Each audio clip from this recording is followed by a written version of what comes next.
Bienvenue dans le grenier des savoirs. Il s'agit d'un concept pour permettre les anciens chercheurs et experts de parler des travaux et également de parler de leurs recherches et les résultats de leurs recherches. Alors ce concept, il s'agit d'établir un pont entre la science et la société dans une perspective de justice cognitive, c'est-à-dire de permettre d'ouvrir la science à la société pour que la science soit au service de la société. Et aujourd'hui, dans ce cadre, nous recevons le professeur émérite Bouraïma Alpha Gado, donc spécialiste des crises et catastrophes du Sahel. Il est enseignant-chercheur au département d'histoire de la faculté de lettres et sciences humaines de l'université de Niamey. Le professeur émérite Bouraïma Alpha Gado, comme vous le savez, est un des grands spécialistes des crises au Sahel. Il est lauréat de 2 grands prix de recherche,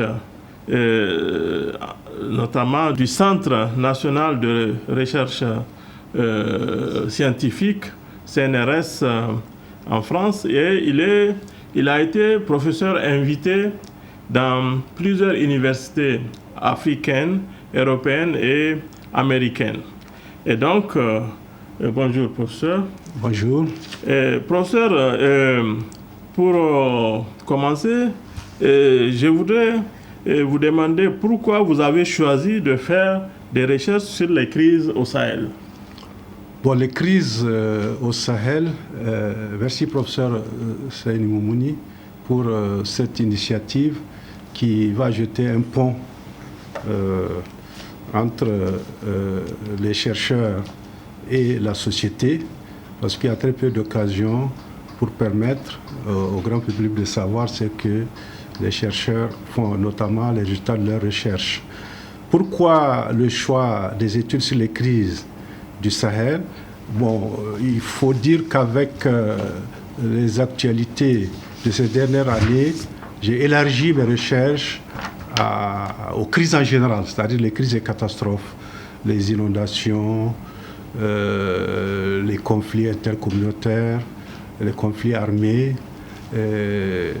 Mais en réalité, mes recherches ont surtout commencé avec les crises alimentaires. Vous savez qu'il y a une interrelation maintenant constante entre les différentes crises. On ne peut pas étudier les crises alimentaires maintenant sans étudier les conflits. Il y a vraiment une corrélation, une interaction entre toutes les crises, qu'il s'agisse du changement climatique, qu'il s'agisse de la désertification, qu'il s'agisse donc des conflits armés et qui ont un impact considérable sur les crises alimentaires. Pourquoi le choix de ce sujet? En réalité, ceci a commencé au début des années 80, lorsque le Niger et l'ensemble du Sahel ont été confrontés à deux grandes crises alimentaires, celle de 1973-74 et celle de 1984-85. Alors, dans les milieux universitaires, en tout cas en ce qui concerne les chercheurs en histoire, traditionnellement, les sujets étaient orientés vers ce que nous appelons les sujets traditionnels sur la religion, sur l'étude des grands empires, sur un certain nombre de sujets, vraiment la colonisation surtout. Et moi, j'ai eu la chance de fréquenter un laboratoire, une université, un laboratoire dirigé par une femme très célèbre, Madame Koukri-Vidrovitch, qui nous a orientés vers ce qu'on a appelé à l'époque l'histoire nouvelle, l'histoire moderne. L'histoire nouvelle, l'histoire moderne est celle qui essaie de s'intéresser au vécu quotidien des populations. Et des sujets comme l'histoire démographique, l'histoire climatique. Et moi, je me suis vraiment intéressé à l'histoire de l'alimentation. L'histoire de l'alimentation, donc la problématique qui a été posée au départ avec les crises alimentaires de 73, 74, 84, 85, beaucoup de chercheurs se sont demandé est-ce que les pays sahéliens, est-ce que ce n'est pas un phénomène nouveau?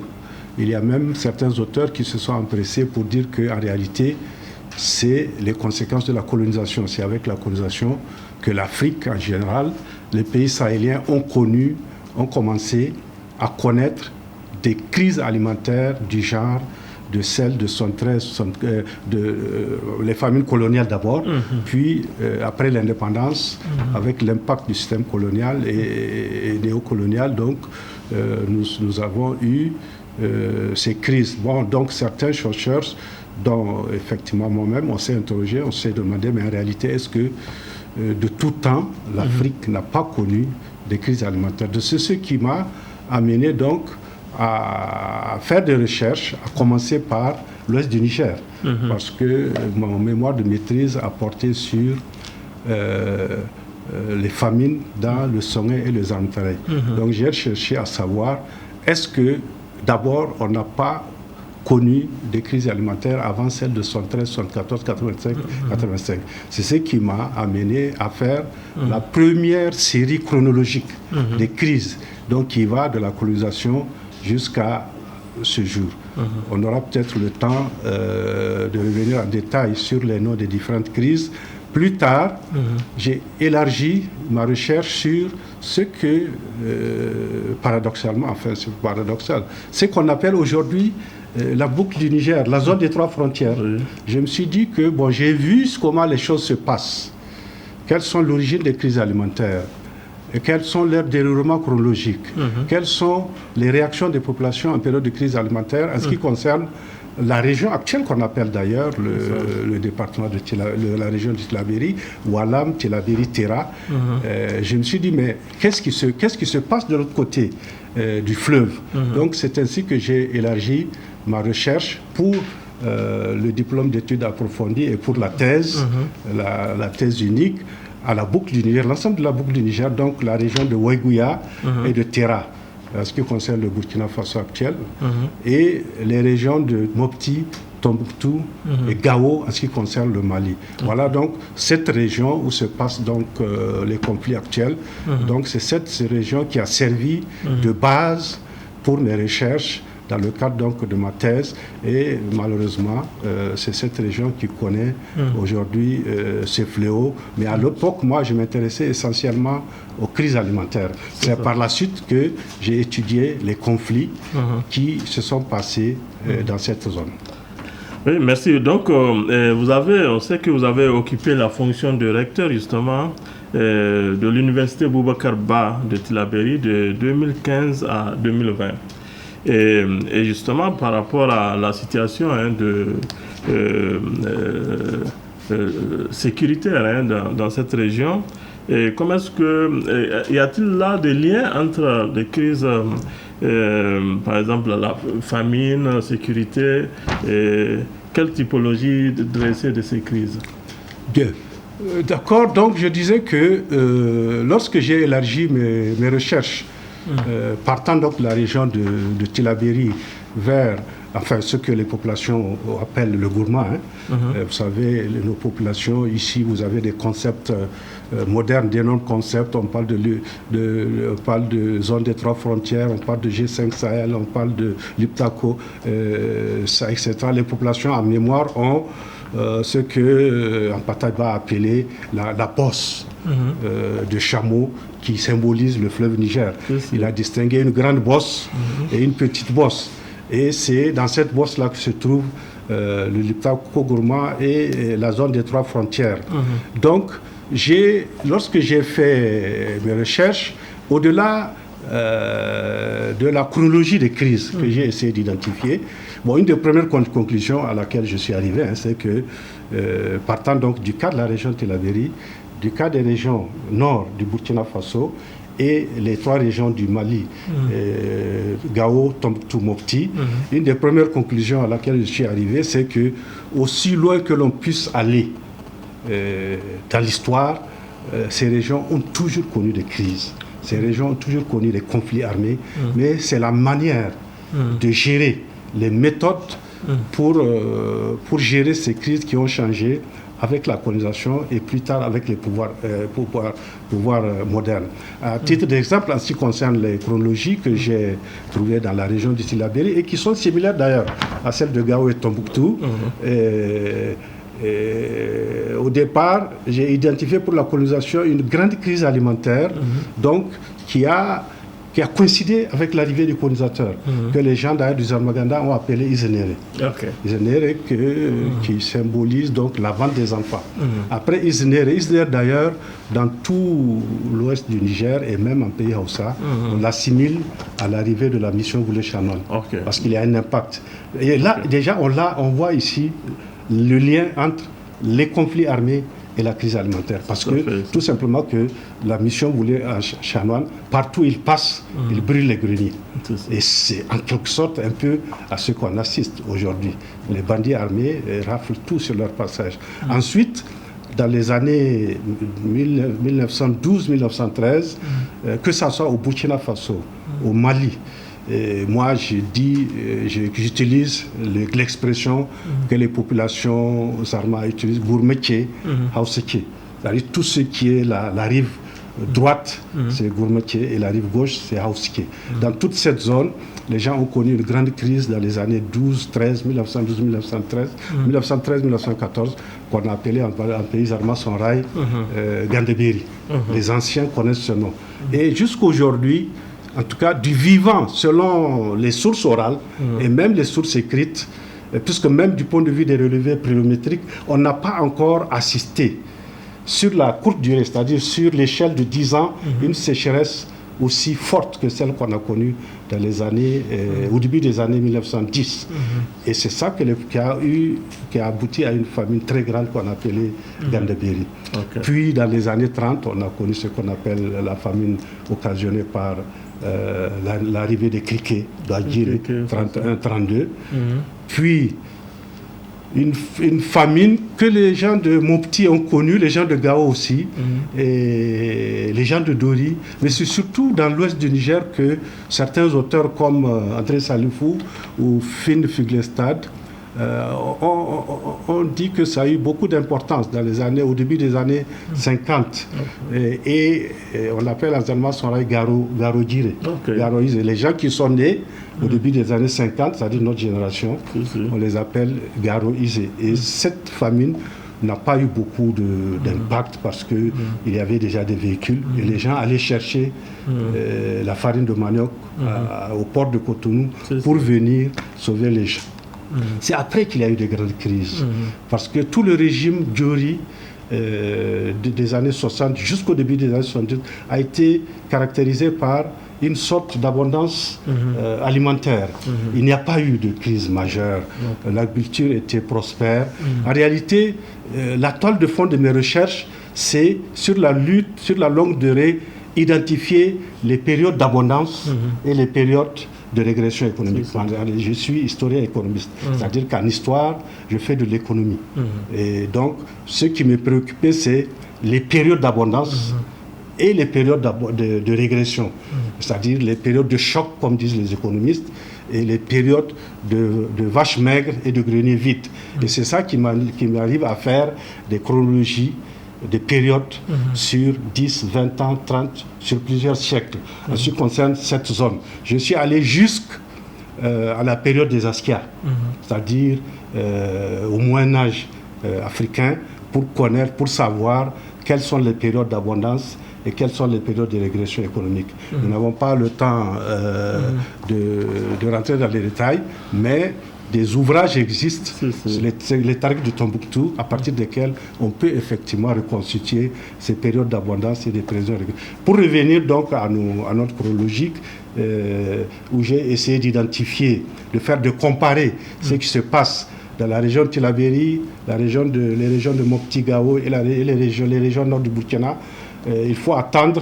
Donc je disais que le début des années 60 jusqu'au début des années 70 ont été caractérisés par une bonne pluviométrie, une bonne production agricole, et les régimes de Dioramani, vraiment, ils n'ont pas pris de précautions. Ça a été une surprise.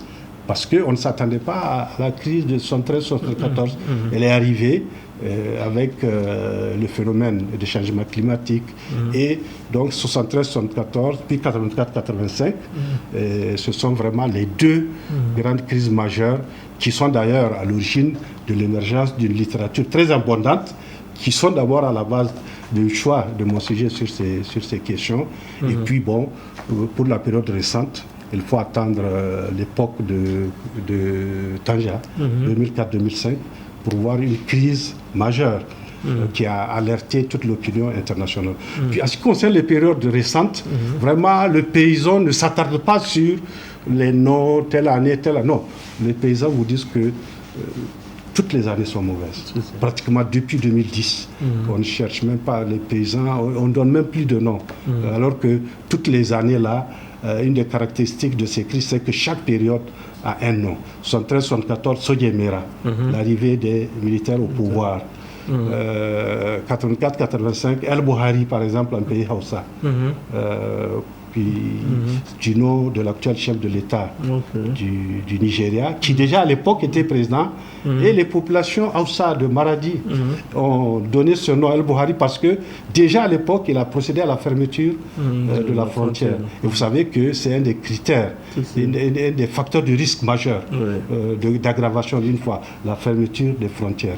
Donc, et puis 2004-2005, aussi, les populations ont donné un nom, l'homme aux lunettes, Megilashi, etc., etc. Donc voilà un peu, je ne suis pas allé jusqu'aux années, même dans les années 1500, 1600, nous avons pu établir sur 4-5 siècles toutes les crises qui sont déroulées. Et à chaque fois, nous essayons de voir quels sont les conflits majeurs qui ont eu lieu à cette période. Est-ce que ces conflits ont eu un impact sur la situation alimentaire? Et nous comparons alors les trois régions. Le gourmand malien, le gourmand burkinabé et le gourmand nigérien, enfin les trois régions. Nous comparons, nous procédons à une comparaison pour tirer des conclusions. Ensuite, nous essayons de voir si ce n'est pas le facteur acridien. Est-ce que le facteur acridien a joué un rôle important? Est-ce que le facteur climatique a joué un rôle? Les conflits armés. Et tout, il y a des périodes où l'ensemble de ces facteurs-là se conjuguent pour donner une crise généralisée. C'est à quoi on assiste actuellement, en tout cas de ce qu'on appelle la zone des trois frontières. Vous avez les tensions intercommunautaires, les conflits armés. Vous avez l'insécurité alimentaire. Vous avez la désertification liée par le changement climatique. Vous avez même certaines années des inondations. Sans compter l'action des ennemis des cultures. Et avec le banditisme, nous assistons vraiment à de l'extrémisme violent sans précédent dans cette région. Voilà donc en ce qui concerne la région de Tillabéri, sa similitude avec les autres régions du Burkina Faso et du Mali. Merci, professeur. Et donc, comme on dit, il n'y a pas de société sans conflit. C'est ce que vous venez de dire. Vous avez participé à un ouvrage collectif et intitulé 20 ans de prévention et de gestion des crises au Sahel. Alors, donc là, c'est pour venir à comment gérer ces crises, comment prévenir. Prévenir d'abord, comment faire pour prévenir ces crises-là, et puis bon, quand ces crises, on n'arrive pas à les prévenir, quand elles sont là, comment les gérer? Bien, donc 20 ans de prévention et de gestion, c'est une étude d'ensemble, un ouvrage collectif, une étude collective à laquelle j'ai été le SILS. Après la sortie de mon livre sur l'histoire des familles, le secrétaire général du SILS a bien voulu m'associer. J'ai écrit l'ouvrage donc sous l'égide du SILS, en collaboration avec un collègue malien, Ablaye Sow, et puis un Français du nom de Roger Blaine. Donc en réalité, c'est le SILS qui nous a demandé un audit décennal, la deuxième décennie donc de l'existence du SILS, pour essayer de voir, après ces 20 ans d'exercice du SILS, comment est-ce qu'on peut innover sur la gestion des crises alimentaires. En réalité, nous avons fait donc le diagnostic et nous avons fait un certain nombre de propositions visant donc à mieux gérer les crises. Pour l'essentiel, je crois que, professeur, vous disiez ça tout à l'heure, toutes les périodes ont été caractérisées par des crises alimentaires plus ou moins aiguës, mais aussi des conflits. C'est la manière de gérer des crises. Ici, le problème des temps actuels, c'est que il y a une prolifération, une multiplication des facteurs aggravants, dont notamment la pression démographique et les changements climatiques. Ce sont les deux phénomènes nouveaux qui sont venus s'ajouter aux risques majeurs que les populations connaissaient. Sinon, le péril acridien, donc les ennemis des cultures, le déficit agricole, tous ces phénomènes, les inondations étaient connus. Mais la pression démographique n'était pas très forte. Si on prend par exemple une région comme, historiquement comme le pays Sonrail, à l'époque, il y avait un souverain, Laskia Daoud, qui était un très grand cultivateur. Il y a un Américain du nom de Michael Tameski qui a fait beaucoup d'ouvrages sur le règne de Laskia Daoud. Et on voit comment, à partir du fleuve, l'organisation et les secours des populations étaient effectués à partir de toutes les villes. Donc le riz était stocké dans chaque ville et en cas de déficit, ce riz était aménagé tout le long du fleuve et dans chaque ville, il y avait le cadi, un responsable qui était chargé de faire la distribution. Et on n'attendait pas qu'il y ait un déficit sévère. À chaque fois qu'il y a une aggravation de la situation, les gens étaient organisés pour faire cette aide alimentaire. Mais actuellement, à quoi est-ce qu'on assiste? Avec l'aggravation des situations de risque, si nous prenons exactement la situation des zones frontières, de la zone des 3 frontières, qu'est-ce qui se passe depuis l'époque précoloniale? Vous avez une situation de conflit. Que ça doit être un conflit entre 2 royaumes, ça doit être des conflits entre des entités, des groupes ethniques. Et ces conflits, on peut également prendre l'exemple de la colonisation. C'est toujours une situation conflictuelle. Les razzias. Et ça a un impact considérable sur la production. En dehors du fait que les gens en situation de conflit n'arrivent plus à aller travailler la terre, cette situation de conflit fait que les gens font une ponction sur les réserves. Si on prend par exemple, même pendant la période précoloniale, les guerres, c'est surtout pour s'approvisionner en vivres. C'est surtout pour s'approvisionner en bétail. Et pendant la période coloniale, les guerres coloniales aussi, l'administration coloniale, le système colonial, un de ses objectifs, c'était de s'accaparer des réserves du paysan et de les stocker dans des greniers de réserve. Par la suite, d'imposer des cultures d'exportation, d'exiger des taxes, d'exiger des réquisitions. Tous ces phénomènes-là ont un impact sur la situation alimentaire. Et on aboutit à une disette. Et une disette peut passer lorsqu'il y a une organisation.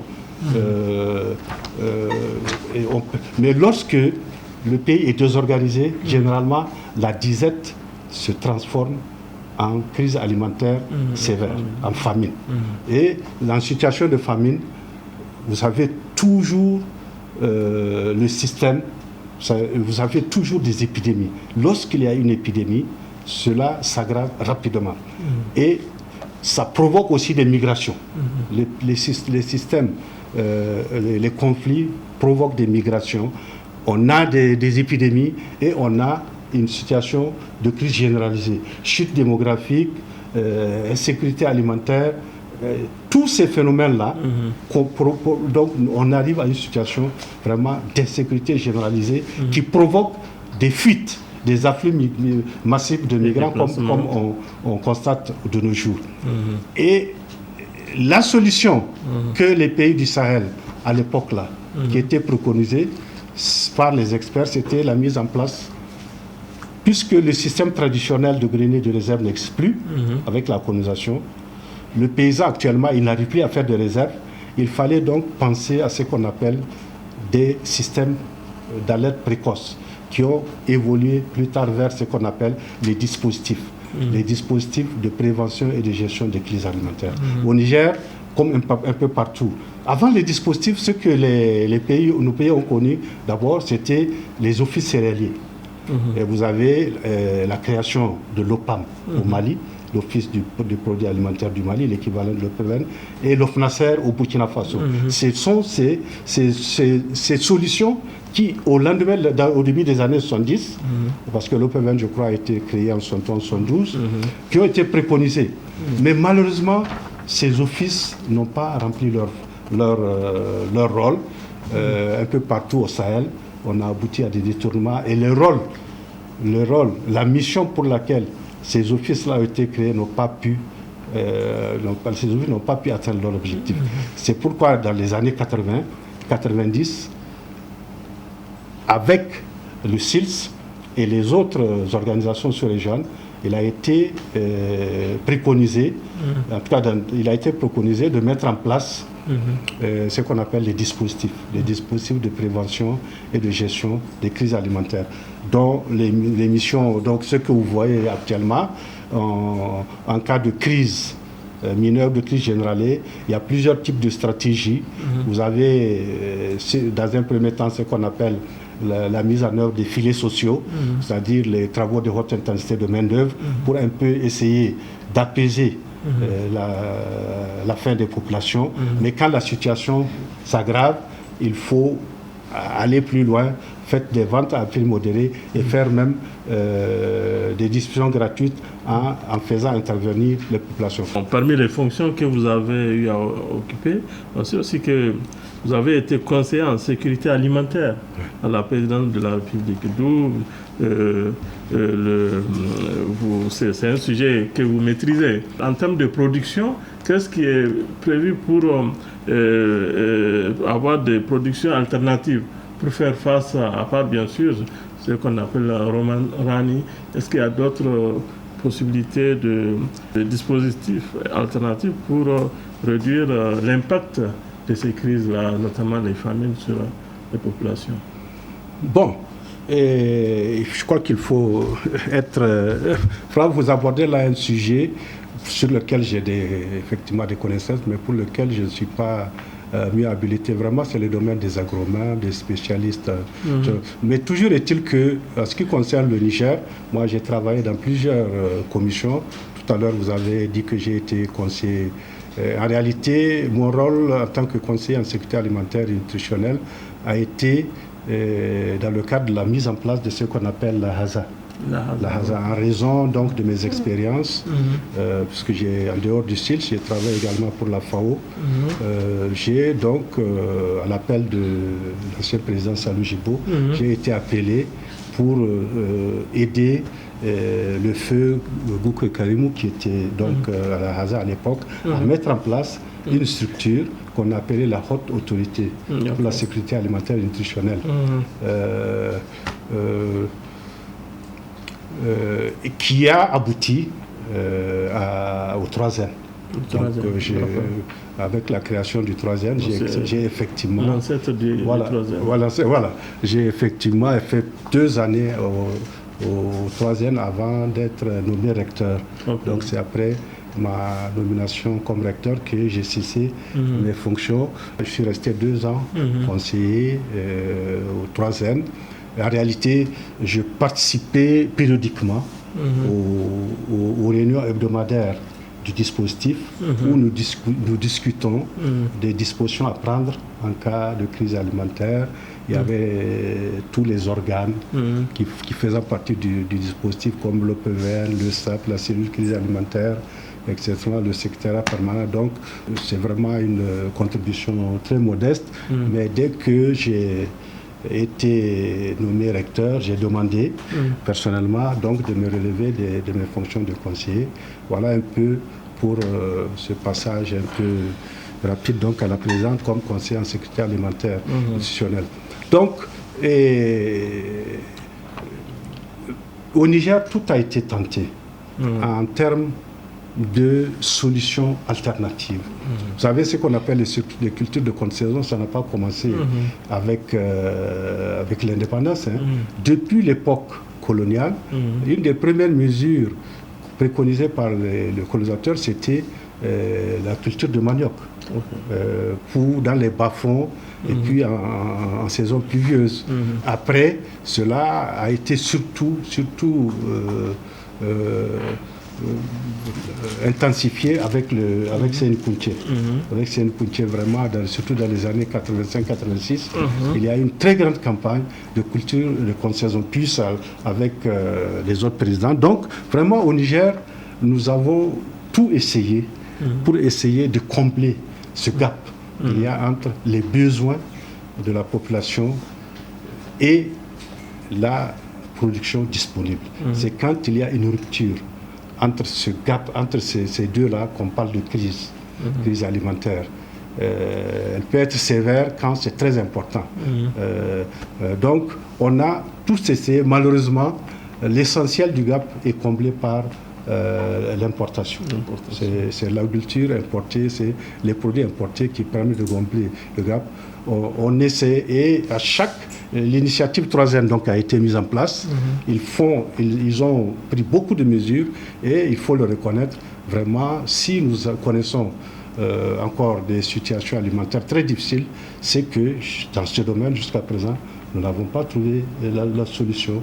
Et nous nous basons encore sur l'importation pour atteindre la sécurité alimentaire.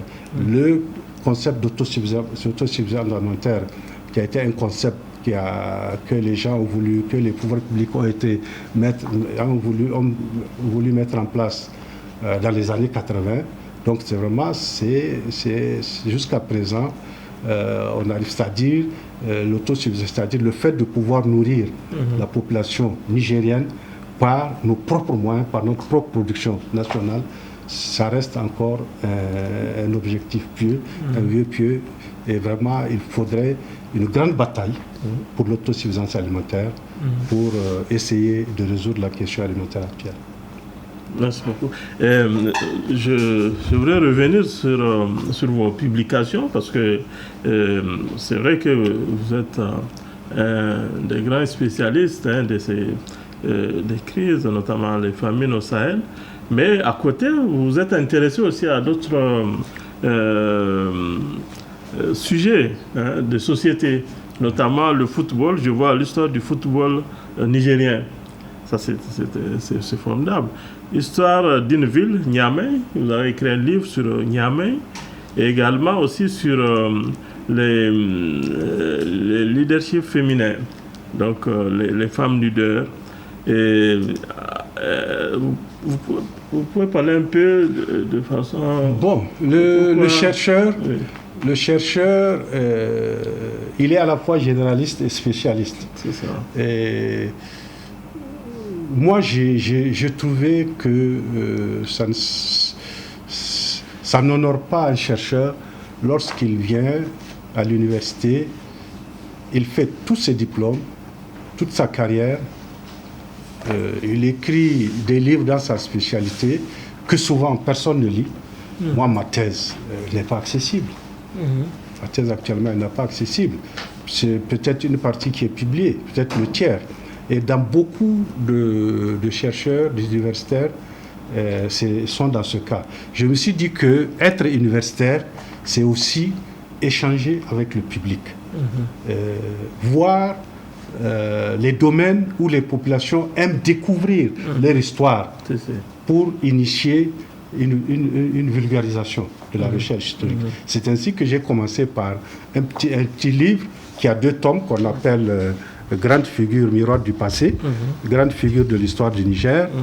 Et donc, dans ce livre, qui a jusqu'à 3 tomes, dans ce livre, j'ai fait l'inventaire des grandes figures de l'histoire du Niger, dans toutes les régions du Niger, El Kenemi, Aska Mohamed, Issa Korombe, Alpha Sebou, etc. etc. Le premier tome. Donc, ça, c'est l'histoire des populations. Donc, les populations doivent connaître leur histoire. Et il y a les traditions orales, mais aussi à la recherche contemporaine qui peut contribuer à mieux faire connaître l'histoire. Donc c'est pourquoi j'ai initié cette série qui continue, tome 2, tome 3. Et il y a d'abord les personnages de la période précoloniale, comme par exemple Zakaria qui a construit la mosquée d'Agadez, des personnages de la période coloniale, tu vois, comme Ahmad Dambassa, ou bien Barmoudan Boscoré. Et puis il y a des personnages contemporains. Ce tome n'est pas sorti, tu vois, comme les Djiboubakari, etc., etc. Vraiment, c'est ça qui m'a fait initier cette série sur les grandes figures de l'histoire. Puis, il y a une ville, la ville de Niamey, autour de laquelle il y a une controverse sur l'origine. Généralement, en histoire, il y a des controverses. Il y a toujours des problèmes sur l'origine d'une population, l'origine d'une ville. Et c'est le cas de Niamey. Moi, je dois reconnaître ici que je ne suis pas le premier à initier la connaissance de l'histoire du géo. Je crois que ce mérite revient au professeur Sidikou, le géographe, qui a fait vraiment une thèse de géographie urbaine sur l'histoire. C'est avec lui que j'ai eu le premier rudiment pour faire ce livre, ce petit livre qu'on appelle Niamey Gari Captain Salma. C'est les gens de Niamey qui appellent Gari Captain Salma parce que Salaman, c'est un administrateur colonial, le premier chef commandant de cercle qui a, enfin, pas qui a créé, mais qui a donné l'importance à Niamey, qui a fait de sorte que Niamey soit un chef-lieu de cercle. Et plus tard, le général Jules Brévier, qui a fait de sorte que la capitale, qui était à Zender, dans les années 2010, 2011 jusqu'à 2025, et qui a transféré la capitale donc à Niamey. Et j'ai profité donc pour faire connaître les premiers quartiers de la ville de Niamey, notamment Maorey, Deizaïbon, Gawey, bon, j'oublie les premiers, Zongo. Donc c'est d'où le livre Niamey Gari Captain. Un livre vraiment qui est très apprécié. Généralement, il y a une controverse lorsqu'on parle du livre là. En tout cas, à la télé, ça a posé des problèmes parce que les gens de Gawey disent que c'est eux qui sont à l'origine de Niamey, les gens de Goudel disent que c'est les gens de Kwartegui, ça m'avait dit. Bon, nous, historiens, nous avons une approche. On ne dit jamais c'est tel quartier que le premier. On dit toujours d'après tel auteur ou bien d'après un tel, si on croise on n'est jamais catégorique. Et à travers le livre, celui qui lit minutieusement entre les lignes, il peut comprendre quel est vraiment le premier quartier et d'où viennent les premiers habitants de la ville de Niamey. Donc c'est vraiment un ouvrage de vulgarisation historique. Ensuite, tu as parlé de l'histoire du football. Bon, un tome 2 doit paraître récent, mais ça pose énormément de problèmes parce qu'il y a beaucoup d'acteurs à interviewer. Les gens de la fédération, je suis vraiment assez avancé. J'ai pris du retard d'ailleurs, parce que pour une fois, généralement le problème des chercheurs, c'est de trouver celui qui va éditer, celui qui va financer. Pour une fois, c'est le seul de mes livres qui a été vraiment financé par la Fédération nigérienne de football. Ça, il faut le dire, hein, parce que c'est rare. Bon, il y en a qui savent où trouver, où financer leurs recherches, mais généralement les chercheurs, ils font des livres et puis ils essaient de les vendre comme ça, à partir de leur salaire. Bon, ce livre, vraiment, je dois le reconnaître, la Fédération nigérienne de football, et m'a même invité à faire un tome 2, parce que ce tome s'arrête à la conférence nationale. Donc c'est pour ceux qui veulent savoir comment le football a commencé au Niger. Depuis la colonisation, les premières années d'indépendance où l'équipe nationale était formée uniquement que des Béninois et des Togolais, c'est progressivement que des Nigériens ont été formés. Et puis, il y a eu le temps des secteurs, avec le secteur 6, le secteur 6 qui est, je crois, la Kouroussou, le secteur 7, le secteur 1, etc. etc. Et après, maintenant, il y a eu, avec la vie associative, les associations sportives, olympiques, liberté, etc. Donc c'est cette histoire qui a rappelé, en disant les premiers, les rencontres de l'équipe nationale, les grands joueurs, les grands footballeurs comme Diagondi, Diovi, etc., Mathias, Londidi, Diassé. Donc vraiment, on retrace leur vie. Bon, ça s'arrête à la conférence nationale. Le deuxième tome essaie de reprendre la suite pour que ceux qui s'intéressent au football, parce que contrairement à ce qu'on pense, on pense que l'histoire, c'est uniquement connaître Ousmane Danfodio, connaître... Non, l'histoire s'intéresse à tout. Il y a l'histoire de la mort, il y a l'histoire de l'alimentation. Moi, je fais l'histoire de l'alimentation. Il y a l'histoire de la culture, il y a l'histoire des idées, il y a l'histoire. L'histoire s'intéresse. Il n'y a pas un domaine qui n'intéresse l'histoire. Malheureusement, même à l'université, certains pensent qu'on fait de l'histoire seulement lorsqu'on parle d'Askia Mohamed. Voilà. Non, les changements climatiques. Moi, j'ai fait soutenir un étudiant ivoirien.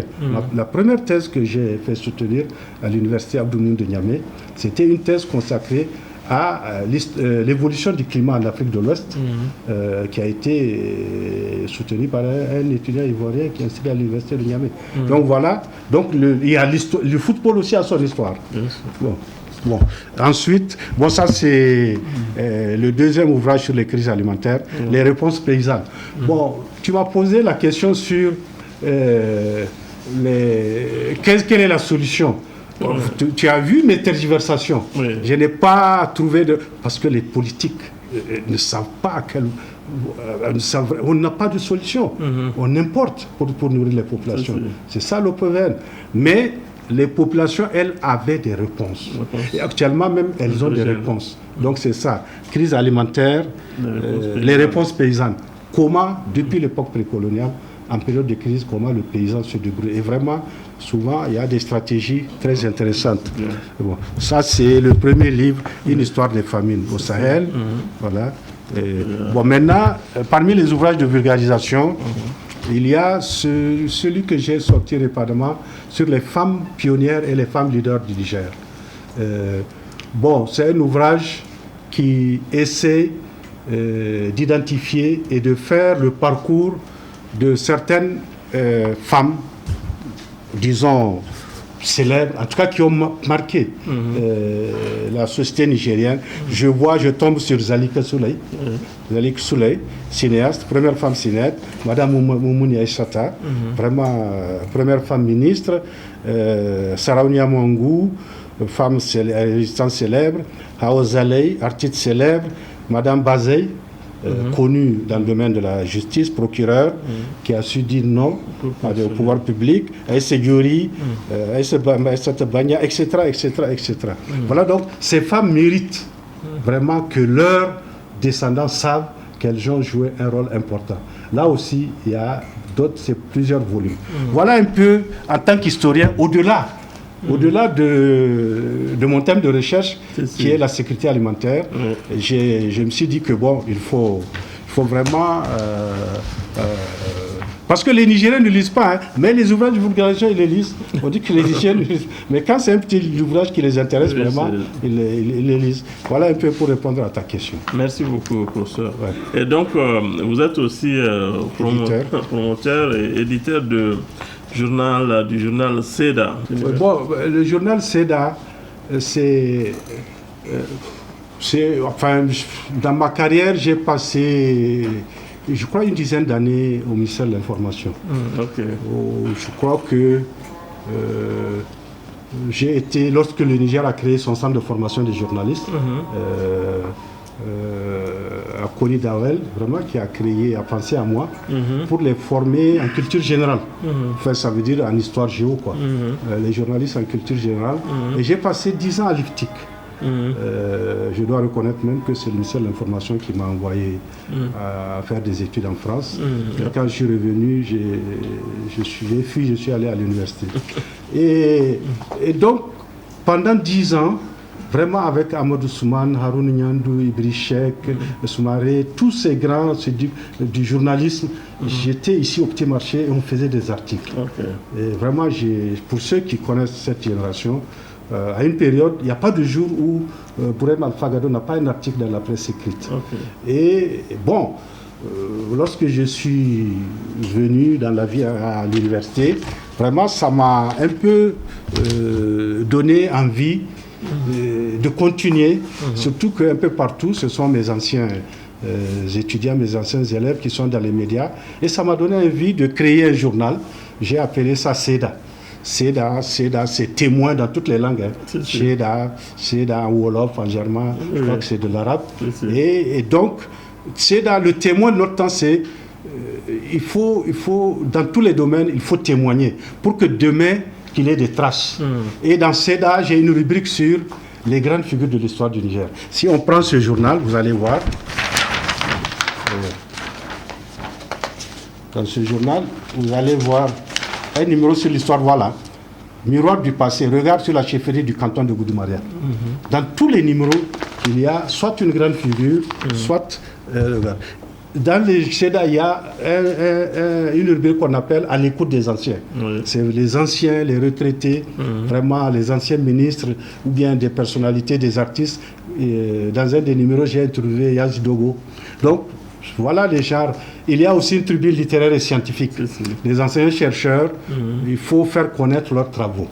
Bon, souvent, on n'aime pas, je ne sais pas pourquoi on n'aime pas montrer ce qu'on a fait. En tout cas, moi, tout celui qui accepte dans ce numéro, c'est vraiment l'itinéraire d'un ancien recteur, le recteur Yenikoy, vraiment qui a, pendant 15 ans, a rendu vraiment de grands services à l'université.